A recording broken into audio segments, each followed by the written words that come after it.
गुम हो जाए या कोई चीज़ चोरी हो जाए, तो वो सारी चीज़ों के लिए ये स्टेट ऑफ द आर्ट एक command and control centre Sindh transport department ने आज शुरू किया है। और इसका हम लोग चाहते ही हैं कि जी इसके बाद अगर किसी की कोई कंप्लेंट्स हों तो हमने कंप्लेंट नंबर्स भी जो है उनकी भी बसेस के अंदर भी तशहीर की हुई है, और उसके अलावा भी तशहीर की हुई है कि जी अगर आपको कोई भी कंप्लेंट होती है, अगर आपको बस सर्विस से कोई कंप्लेंट है, कोई आपसे खुदा न खास्ता किराया कोई ज़्यादा ले लेता है या कोई आपको किराया दे के टिकट नहीं देता या और कोई भी आपके इशूज़ हैं या अगर ड्राइवर ओवर स्पीडिंग कर रहे हैं, तो वो सारी चीज़ें वो रिकॉर्ड में आ सकें। यही हमारा मॉडल है कि अभी पीपल्स बस सर्विस में स्टार्ट हो चुका है, इसके बाद हम ईवी बसेस में भी ये मॉडल करने जा रहे हैं और फिर सारी इसकी इंटीग्रेशन इस तरह कर रहे हैं कि जो हमारी BRTs भी हैं फ्यूचर में वो भी उसकी भी जो है इसी तरीके से हर चीज़ की रिकॉर्डिंग होती रहे, क्योंकि लॉ एंड ऑर्डर के हवाले से भी आपको ये पता होना चाहिए कि आपके पास पैसेंजर्स कौन कौन से उस बस में सफ़र कर रहे हैं, कौन सी जगह से वो चढ़े, कौन सी जगह से वो उतरे, और फिर अगर खुदा ना खास्ता कोई शख्स किसी चीज़ में इन्वॉल्व है तो उसकी भी आपके पास सारी लेटेस्ट इमेजेस और बहुत ही हाई रेजोल्यूशन इमेजेस जो वो आपके पास आ सकें।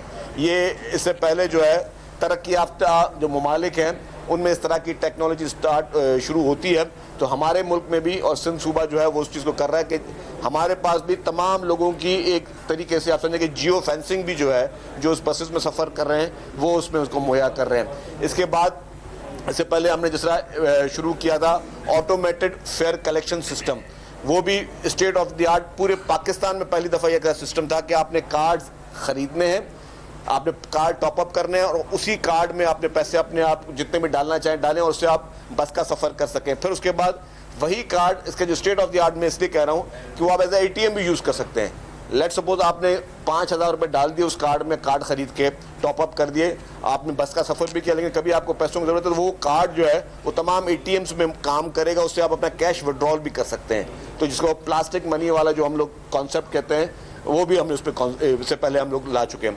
तो दिन ब दिन जो है वो ट्रांसपोर्ट डिपार्टमेंट इस तरह के मज़ीद इस तरह के काम करेगा जिससे पब्लिक को सहूलत मिल सके, पब्लिक को फैसिलिटी हम दे सकें, और हमारे अपनी जो उस चीज़ की है कि जी हमारे बस का अमला, हमारे बस के ड्राइवर और कनेक्टर, उनका जो भी वो उनके ऊपर भी एक चेक एंड बैलेंस है कि अगर कोई भी कोई गलत बात करेगा, कोई भी कानून की खिलाफ वर्जी करेगा तो वो भी मॉनिटर हो रहा है। तो ये मैं समझता हूँ कि आज ये इसका हमने अल्हम्दुलिल्लाह शुरुआत कर दी है। इसके मज़ीद भी जो है इस तरह के प्रोजेक्ट्स जो है वो हुकूमत सिंध लेकर आएगी। सर एक तरफ आप सिंध के अवाम को बकौल सहूलतें दे रहे हैं, दूसरी तरफ पूरे पाकिस्तान को बंद करने और खुसूसन इस्लामाबाद में न ख़त्म होने वाले काल आई है जिसे मिस काल भी आजकल कहा जा रहा है, मशहूर हुआ है।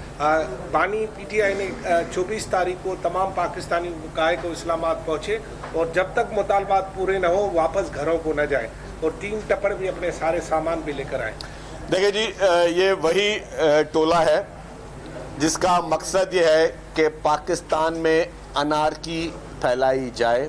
ये वही ग्रुप है PTI का, और ख़ास तौर पे PTI की लीडरशिप, उनके कारकुन तो मैं समझता हूँ उनको तो जिस तरह वर्गलाया जा रहा है तो उसी में ही बेचारे वो मासूम हैं, लेकिन इनका मकसद ये है कि हर हाल में जो है पाकिस्तान को किसी न किसी तरीके चोक करना। आप देखें कि सबसे पहले और सबसे इम्पॉर्टेंट क्या चीज़ है, सबसे पहले हमारे लिए हमारा वतन पाकिस्तान इम्पॉर्टेंट है। अगर कोई शख्स, अभी आपकी इकॉनमी अल्हम्दुलिल्लाह वो चल पड़ी है, आपकी इकॉनमी बेहतर हुई है। आप देखें आज भी स्टॉक एक्सचेंज को 232 पॉइंट जो है, अभी मैं लास्ट फिगर देख रहा था कि वो उसने प्लस किया है। आपके पास आपके जो लोन इंटरेस्ट रेट्स हैं वो कम आ रहे हैं, मज़ीद भी कम होने की हम सुन रहे हैं कि जी वो भी मज़ीद कम आ रहे हैं। तो आपकी बिजनेस एक्टिविटी बढ़ रही है। जब आपकी बिजनेस एक्टिविटी बढ़ रही हो तो ज़ाहिर है कोई कुव्वत है जो चाहती है कि पाकिस्तान में मईशत का पहिया ना चले।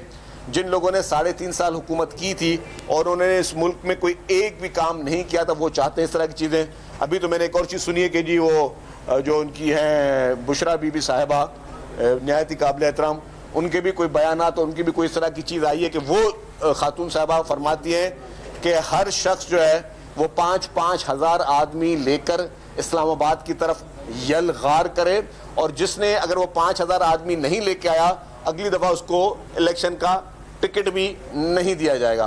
तो जब अगर आपको इस तरीके से ब्लैकमेलिंग की जाए पॉलिटिशियंस को, और ये ब्लैकमेल किया जाए ये कह के कि अगर 5,000 आदमी आपने नहीं लेके आया तो आपको पार्टी का टिकट नहीं देंगे, तो इसको आप क्या कहेंगे? इसको आप कहेंगे कि ये वो जहन है जो कि वो यरगमाली टोला जिसने पूरे मुल्क को ऑलरेडी यरगमाल बनाया उनकी कोशिश कर रहे हैं, वो ही टोला चाहता है कि मुल्क में अनारकी हो, अफरा तफरी हो, खुदा न खास्ता 9 में जैसे होलनाक वाक़यात, 9 में एक छोटी चीज़ नहीं थी, 9 में इस पाकिस्तान की हिस्ट्री का एक अंदोनाक सानेहा था, उस जैसे वाक़यात वो लोग दोबारा दोहराना चाहते हैं और वो पूरे स्टेट को यरगमाल बनाने की कोशिश करते हैं। इससे पहले भी जब भी इस्लामाबाद आए वो पीसफुल नहीं है। लास्ट टाइम भी जब आए थे, जब गंडापुर साहब डील करके स्लिप हो गए थे, तब भी आपने देखा होगा कि इस्लामाबाद में सड़कों पे टायर जलाए गए, आंसू गैस उधर से चले। ये फर्स्ट टाइम मुजाहिरीन थे जिनके पास खुद मास्क थे आंसू गैस के, उनके हाथ में टीयर गैसेस के वो बंदूकें थी। तो ये एक सिविल आदमी जो कि केपी के हुकूमत की टीयर गैस की बंदूकें और केपी के हुकूमत के वसाइल, उनके क्रेन्स, उनकी मशीनरी, वो सारी इस तरीके से, मतलब एक सूबे की हुकूमत के वजीर आला या उनकी पार्टी की तरफ से आप अपने कैपिटल शहर में वो मशीनरी इस्तेमाल कर रहे हो कि हम वहाँ किस तरीके से जाके अफरा तफरी फैलाएं। देखें जी, हमेशा हर चीज़ के रास्ते मौजूद होते हैं। मैं समझता हूँ कि ये तशद्दुद कभी भी किसी चीज़ का हल नहीं होता और स्टेट से ज़्यादा स्टेट से कोई भी जीत नहीं सकता। अगर कोई ये समझता है कि मैं बंदूक के ज़ोर पर और बदमाशी के ज़ोर पर मैं स्टेट से अपनी बातें मनवाऊं, तो मैं समझता हूं कि ये चीज़ बेवकूफ़ी है। कल को फिर जितने भी दहशतगर्द तंजीमें हैं वो भी हथियार हाथ में उठा के और वो भी स्टेट से अपनी बातें मनवाना शुरू कर दे, तो ये मैं समझता हूँ अच्छा मैसेज नहीं है। अच्छा सर, ये बता दें कि 6 किनालों वाला मामला क्या है? सिंध के लोग बहुत परेशानी के आलम में हैं और आपकी क्या वफाक नहीं सुन रहा? अगर नहीं सुन रहा तो आप उनके साथ क्यों बैठे हुए हैं? देखिए जी, पीपल्स पार्टी और सिंध हुकूमत ने अपना मौक़िफ़ बहुत वाज़ेह तौर पर कहा है कि कैनाल पे सिंध हुकूमत को सख्त रिजर्वेशंस हैं और ऑलरेडी सिंध जो है वो सफ़र कर रहा है पानी की शॉर्टेज का, और उस पर हमारा मौक़िफ़ अटल है और हम ऑलरेडी वो मौक़िफ़ दे चुके हैं। अच्छा, ये बता दें कि वफाकी हुकूमत की जानिब से पहले तो इंटरनेट स्पीड को कम किया गया, फिर एक्स पर पाबंदी लगा दी गई, अब वीपीएन पर पाबंदी, अब शरी गैर शरी वीपीएन का एक सिलसिला शुरू हो गया।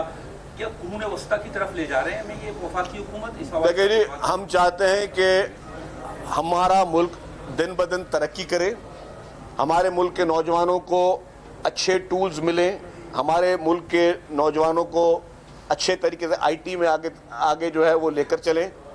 अनफॉर्चुनेटली हर चीज़ का कहते हैं ना कि जी अच्छा इस्तेमाल और बुरा इस्तेमाल करने वाले लोग जो है ना वो अच्छी चीज़ को भी बुरा बना देते हैं। जिन लोगों ने अनफॉर्चुनेटली इस मुल्क में इस वक्त सोशल मीडिया पे एक डिजिटल दहशतगर्दी जो है वो पीटीआई के लीडर के कहने पे शुरू की हुई है, वो उन्हीं चीज़ों को कंट्रोवर्शियल बना रहे हैं और मैं समझता हूँ कि इन्हीं चीज़ों को पॉजिटिव वे में इस्तेमाल होना चाहिए। इनको किसी भी कंट्रोवर्शियल चीज़ में या इदारों के खिलाफ साजिश में इस्तेमाल नहीं होना चाहिए।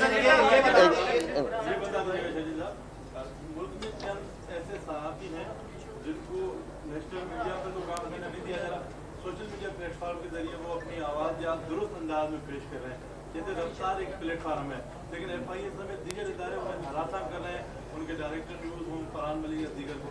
इस किस्म के जो सीनियर साहब हैं उनको इस तरह के हरासा करने के पर आपका क्या मुद्दा? देखिए नहीं, मैं कहता हूँ कि हम हमेशा आज़ादी सहाफ़त की बात करते हैं और पीपल्स पार्टी पाकिस्तान की वाहिद जमात है।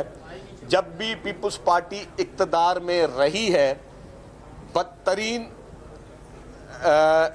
जिसे कहें कि एक मीडिया के ज़रिए भी जो मीडिया ट्रायल, बदतरीन मीडिया ट्रायल पीपल्स पार्टी के ख़िलाफ़ हुआ। पीपल्स पार्टी ने कभी भी किसी मीडिया पे पाबंदी आयद नहीं की। जब 2008 वाली हुकूमत थी तब पीपल्स पार्टी को जैसे टारगेट किलिंग की जाती है तो टारगेट के ज़रिए पीपल्स पार्टी को मीडिया ट्रायल किया गया और बाकायदा वो लगता था कि मीडिया ट्रायल हुआ, लेकिन फिर भी हमने ना कभी किसी को कोई परेशान किया, ना किसी पे कोई पाबंदी की। पीपल्स पार्टी हमेशा आज़ादी मीडिया के लिए कोशिश करती रहती है। चेयरमैन बिलाल भुट्टो जरदारी का एक बयान सामने आया है, उन्होंने कहा है कि वफाकी सरकार ने जो वायदे किए थे वो पूरे नहीं कर रही और वो नाला नजर आते हैं। क्या वादे थे जो पूरे नहीं हो रहे? देखिए जी, बहुत सारी चीज़ें थी। सबसे पहले जो पीएसडीपी थी, जो कि हम हुकूमत के इत्तेहादी नहीं हैं, हम हुकूमत के कोalition पार्टनर्स नहीं हैं, लेकिन हमने अनकंडीशनली हुकूमत की सपोर्ट की थी ताकि सिस्टम आगे चल सके। पीपल्स पार्टी ने कहा था, पीपल्स पार्टी ने उस वक्त भी कहा था कि जी जब सीसी की मीटिंग थी कि जी हम हर पार्टी से बातचीत करने के लिए तैयार हैं, तब पीटीआई की तरफ से पैगाम आया कि जी हम किसी पार्टी से बात करने के लिए तैयार नहीं है। तो पीपल्स पार्टी ने कहा कि जी अगर खुदा ना खास्ता हम भी चुप करके बैठ जाएं, हम भी कहें जी हम भी किसी से बात नहीं करते, तो फिर ना असेंबली में लोग ओथ उठा सकते और ना असेंबलियां जो हैं वो अमल में आती। तो लेकिन इसीलिए पीपल्स पार्टी ने कहा कि हम अनकंडीशनल सपोर्ट करें। लेकिन उस वक्त जब बातचीत हुई थी तो हमारे मुतालबात कोई भी ज़ाती नोयत का मुतालबा नहीं था। पीपल्स पार्टी के मुतालबात जो भी थे वो इज्तिमाई थे और हम पाकिस्तान के अवाम के लिए थे। हमारे मुतालबा यही थे कि जी जो PSDP है उसमें हमसे मशवरा किया जाए, हमसे पूछा जाए कि जी किस तरीके से जो है कौन कौन सी स्कीम्स को जो है वो आप लेके आना, आवाम की ज़रूरत की क्या चीज़ें, क्योंकि सिंध जो है वो हमेशा एक्टिवली रोल प्ले करता रहा है NFC में भी और सब चीज़ों में। तो हम चाहते हैं कि जी जो हमारी वो स्कीम्स हैं, लेट्स सपोज मैं आपको छोटा मिसाल दे दूं कि हैदराबाद और सक्खर मोटरवे वो एक अशद ज़रूरत है पूरे पाकिस्तान को, क्योंकि आपका पूरे पाकिस्तान में जो इंपोर्ट होती है और वो एक्सपोर्ट होती है वो होती है पोर्ट के ज़रिए। पोर्ट पे पहुंचने के लिए या पोर्ट से चीज़ निकालने के लिए और कोई रास्ता नहीं है, ज़मीनी रास्ता वाहिद रास्ता है तो आपका ये मोटरवे जो पूरे पाकिस्तान में जाता है यहाँ से। तो अगर वो सड़क जो है फेडरल गवर्नमेंट बहुत अरसे कहने के बावजूद भी वो नहीं बना रही है या उसको प्रायोरिटी नहीं दे रही है या बाकी प्रोजेक्ट्स को प्रायोरिटी दे रही है, तो जाहिर है कि हमारा ये हक है कि हम ये कहें कि जी ये सिंध का जायज़ हक है, ये सिंध को दिया जाए। और ये सिर्फ सिंध का हक नहीं है, मैं माजरत के साथ, ये पूरे पाकिस्तान का हक है, क्योंकि उस सड़क पे सिर्फ हम इस्तेमाल नहीं कर रहे, पूरा पाकिस्तान इस्तेमाल कर रहा है। हमारे अपने में इशूज़ आज भी जो हैं वो फेडरल गवर्नमेंट में जो है या किसी न किसी नज़र से कभी कोई कोर्ट में चीज़ फंसी हुई है।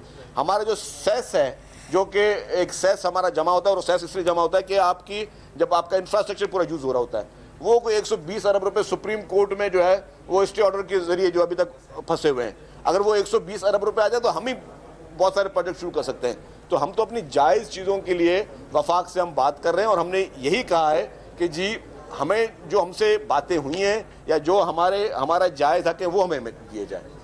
ये बता दीजिएगा कि पिछले हफ्ते आपने अपनी जबरदस्त प्रेस कॉन्फ्रेंस की थी और कहा गया था कि मंशियात फरोशों के खिलाफ एक आखिरी वार्निंग है और उसके बाद काम शुरू हो जाएगा, लेकिन उसके बाद आपकी वजह को हटा दिया। क्या ये बयान आपकी पार्टी को पसंद नहीं आया, मंशियात फरोशों को पसंद नहीं आया? देखिए जी, सवाल हो रहा है कि ये जो कैमरे आज हम देख रहे हैं क्या ये भी सेफ्टी के साथ कनेक्ट होंगे ताकि ये सारे सिस्टम जरा बेहतर हो? देखिए जी, पहले मैं कैमरा का जवाब दे दूं आपको।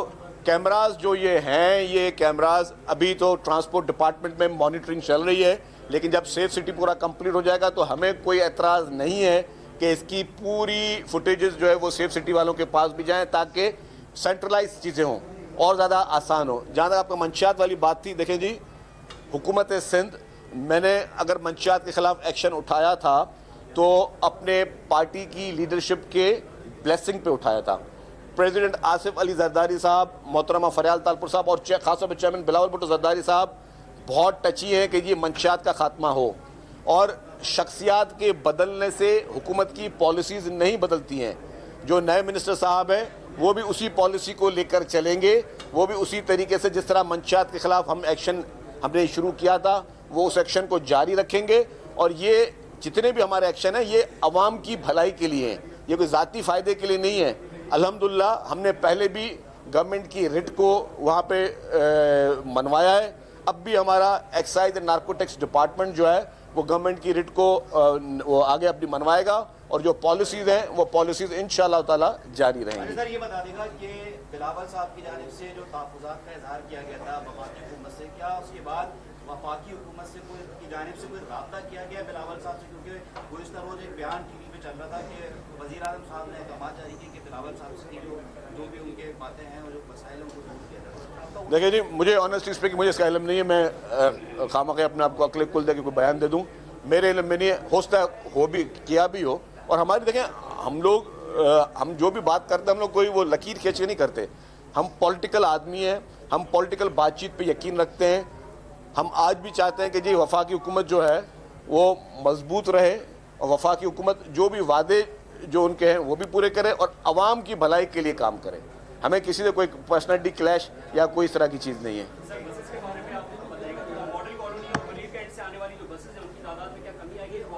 आइडियाज चल रहा है उसके पेश नजर क्या UP3 का रूट तब्दील होगा?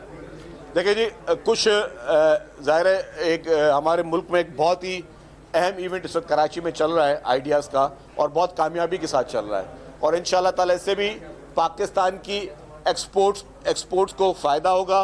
और आप देख रहे हैं कि बहुत इंटरनेशनल डेलीगेशंस आए हुए हैं, तो ये हमारे मुल्क के लिए एक अच्छा शुगर है कि पूरी दुनिया में मैसेज जा रहा है कि Pakistan is the safest country. और हमारा सूबा सिंध और सूबा कराची में भी हमारे शहर में जो है वो अल्हम्दुलिल्लाह सेफ़ है, तो अब इसीलिए इंटरनेशनल डेलीगेट्स आ रहे हैं। तो उसके लिए अगर कुछ रूट्स हमने टेम्प्रेरी चेंज किए हैं तो वो वापस दोबारा बहाल हो जाएंगे। बाकी मज़ीद हमारी बसेस अभी आने वाली हैं, मज़ीद बसेस हम जो है वो लेके आ रहे हैं। कराची में डबल डेकर बसेस भी अल्हम्दुलिल्लाह इंशाअल्लाह ताला हम लोग ख़रीद करने वाले हैं और ख़रीदने वाले हैं, और वो भी हम डबल डेकर बसेस भी कराची में इंशाअल्लाह ताला शुरू करेंगे। नहीं, अभी कोई कमी नहीं आई है। Thank you.